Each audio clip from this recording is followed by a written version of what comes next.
Love is spiritual, not natural. You ever think about that? This is absolutely miraculous. With love, you get the results now.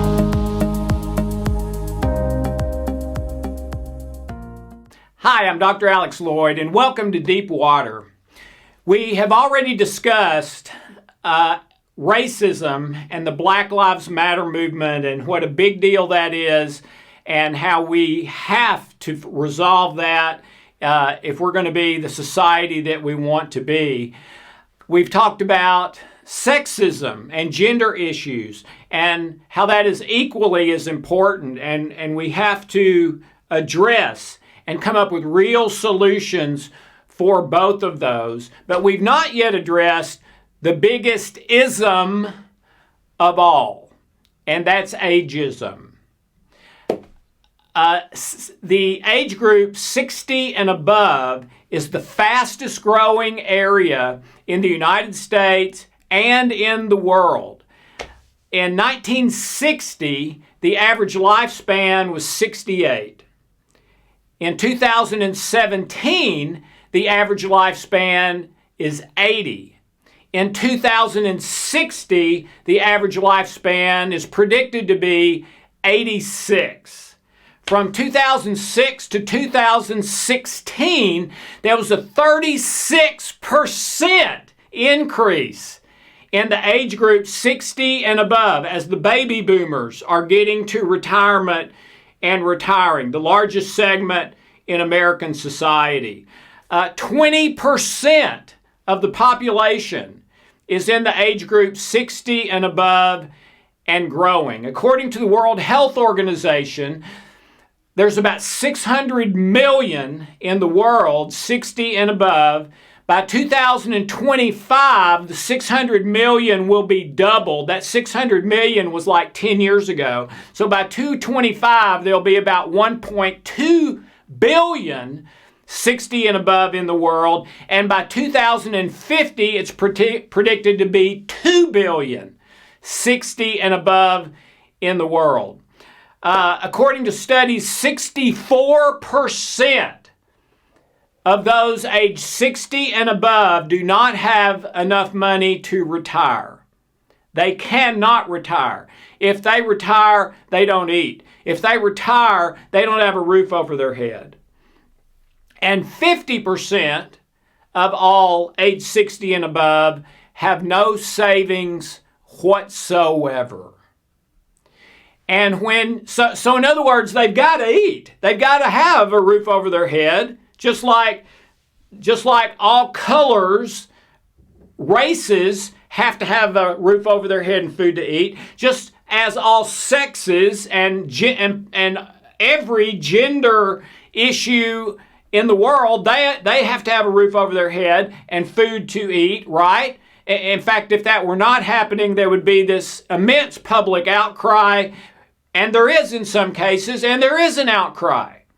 But for the most part, there's no outcry for the age 60 and above. Another study, this one at Duke also, said that in the age group 60 and above, it's determined that age group, when it comes to employment, is not, hear that word, N-O-T, is not less healthy, less educated, or less skillful than those that are younger. Okay? In studies comparing them as groups, that's age 60 and above, is as healthy, as educated, and as skillful as other age groups. Okay? But they experience, 80% of them, ageism, which means they are discriminated against on the sole factor of their age.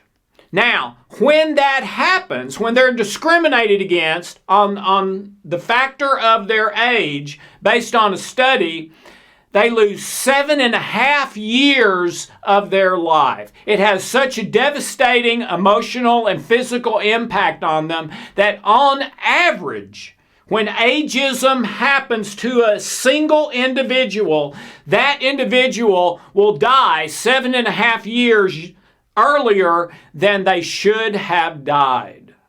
And I believe that's pretty much equal to the effects of racism, which causes stress and health problems, and gender issues, which causes stress and health problems. But ageism, it seems to be even worse than those two.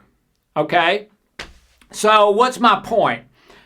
Well, my point is, if we are really going to be people of integrity, okay, then if we are going to carry the flag of Black Lives Matter or racism, meaning we are against racism and are going to be part of the solution instead of part of the problem, and not going to rest until this is resolved, and those people who are being discriminated against on the basis of race are not going to be discriminated. We're not going to rest until they're not discriminated against anymore, as close as we can possibly get to that. And the same thing with sexism. We have to, if we're going to carry those banners, how does it make any sense at all to ignore the age group that is being discriminated against the most of all? We have to carry that banner as well. Okay? I remember back in 2007 when the stock market just totally crashed, biggest crash since the Great Depression. And everybody I knew was having financial problems, except for a few really rich people who were buying up property everywhere and ended up making a fortune for it. But that was very much the minority. Everyone else was struggling. And after that, it happened with that. But even when we came out of that, there was this huge tidal wave of older people at companies being fired or laid off. There were so many stories of men and women who had worked for 30 years, 35 years, 40 years, and they were 6 months away from their pension. They were a year away, 3 years away from their pension, and fired with basically nothing. When for all of those years, they had been promised, hey, you put in your time here, and you will, as long as you're doing a good job, and you'll have this great pension and be set for life. And those people became liars when, coming out of that extreme recession, they started firing intentionally the age group that was older, that was making more money because they had been there longer and were close to their pension, and they knew they could save money both on their salary by hiring a 20-year-old to do the same job, and they could save on the pension, giving them a fraction of it as a settlement rather than the full pension over 20, 30 years or the rest of their life. And so company after company after company after company, I knew so many, I bet I had 10 friends myself who were laid off in situations like that. They just devastated the entire family. Well, we have to bring this to awareness. We have to realize that if we're going to carry one of these flags, we have to be in support of carrying all of them. And how do you prioritize? Do you put race above gender? Do you put gender above ageism? Do you put ageism above one? How do you do that? I don't know that you can. I think you have to say, I'm for ending all of these. I'm in favor of all of these, and certain people are going to naturally gravitate to one area or the other, probably where they feel the most pain, or they knew somebody, or it impacted them directly. And that's great because that gives them inspiration to do that.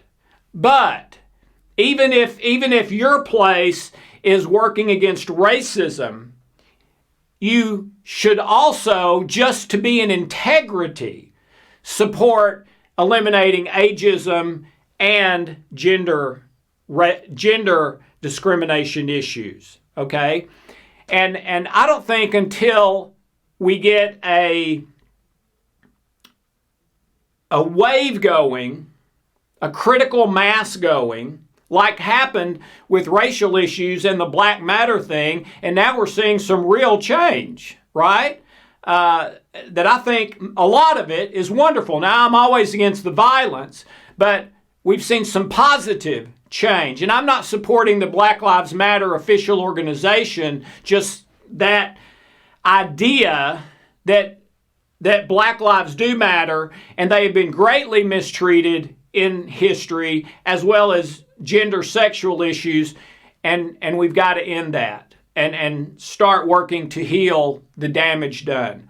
But the one that's happening right now, that is the biggest of all of them, involves the most people and the most detriment. When it happens, takes 7.5 years off your life on average, and 64% of these millions of people cannot sit at home and retire. They have to work or they don't eat. They have to work or they don't have a roof over their head and they're homeless. Okay? So I would ask you to take this issue to your heart and say to yourself and investigate some.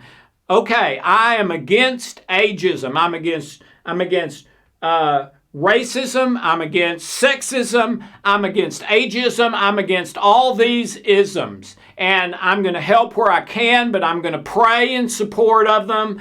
My heart is there, etc. So really, all I wanted to say today is to educate you that this is the biggest problem right now of the isms.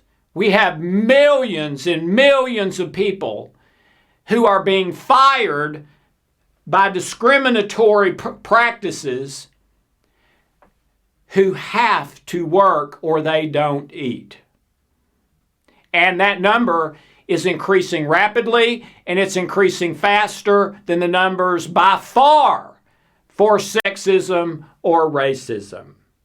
So this is kind of a silent assassin in the United States, in the world, that is doing so much harm. And remember the study where when they really looked at it, this age group was not any less healthy, educated, or skillful for the workplace than any of the other age groups. Amazing. And yet they're being fired on the basis of their age, but they have to work or they don't eat. So what do? Well, in so many cases, it turns into severe depression, severe anxiety, mental disorders, emotional disorders, which lead to physical health issues, and their life just deteriorates more and more and more. And there is this sense of isolation and loneliness and basically being discarded by society that is just crushing.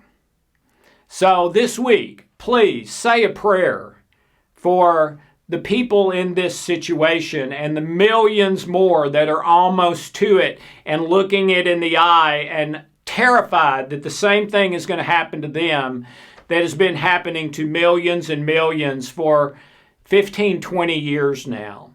That where companies violated their promise in so many cases to people who gave their lives to build those businesses and companies. Those people should have our respect, our honor, our prayers, our support, our encouragement, and our help to resolve the problem. Thank you so very much. And hug someone 60 or over this week and tell them how much you appreciate them.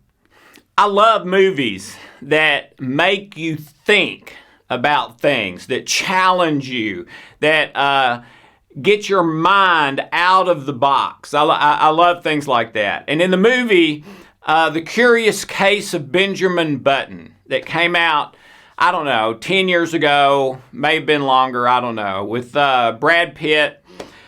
I loved one line in that movie, and in the scene, Brad Pitt appears to be a very old man. And he's having a conversation at night with a lady, and the lady says, "Aren't you a bit old to be a tugboat man?"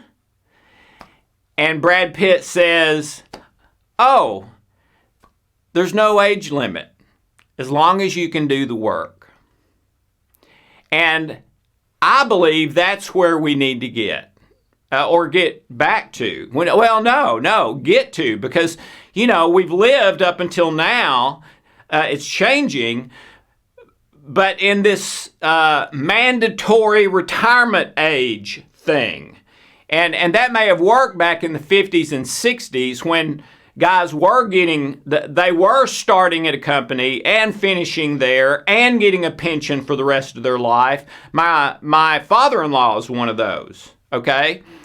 But things aren't working that way as much now. So a guy who's 65 in good health, who is skilled, educated, does a great job, has enough energy for the 8 hours a day or whatever it is, I see no reason at all that person should be pushed out simply because he just turned 65. He might be able to do that job excellently for another 20 years. Now, I'm also against government coming in to private companies and making a bunch of rules, saying, okay, you have to do this and you can't do that. I mean, I've been in business for myself for a good while. My father was in business for himself. His father was in business for himself. Both my brothers are in business for themselves. It's not easy, okay? It's really not easy to make that bottom line come out in the black every year. And we've had a number of years where that's not happened.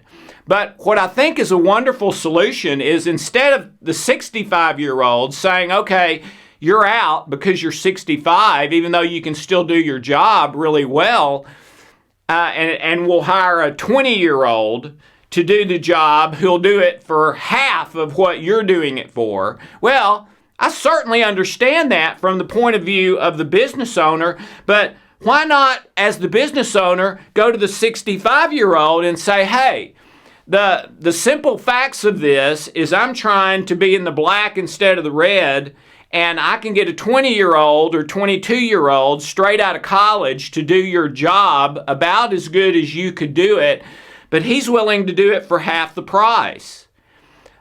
I'm going to give you the opportunity to stay and continue doing it as long as you're healthy and you can and you want to, if you will do it at half the price, or maybe half the price plus a little, because he does have experience and all that. But anyway, why not make a deal with that guy instead of just, he comes in one day, gets a pink slip, you're 65, you're gone, we're replacing you with a 20-year-old who'll... Now, I'm not against the 20-year-olds either, but the 20-year-olds are not having the problems today that the older folks are. They're having some, but not nearly as much. Remember, 80% of all adults above 60 have experienced ageism, which is more than sexism or racism. So the bigger problem is the 65-year-old, not the 22-year-old. Let's help the 22-year-old too. But that's my 2 cents on maybe something we could do to help the situation.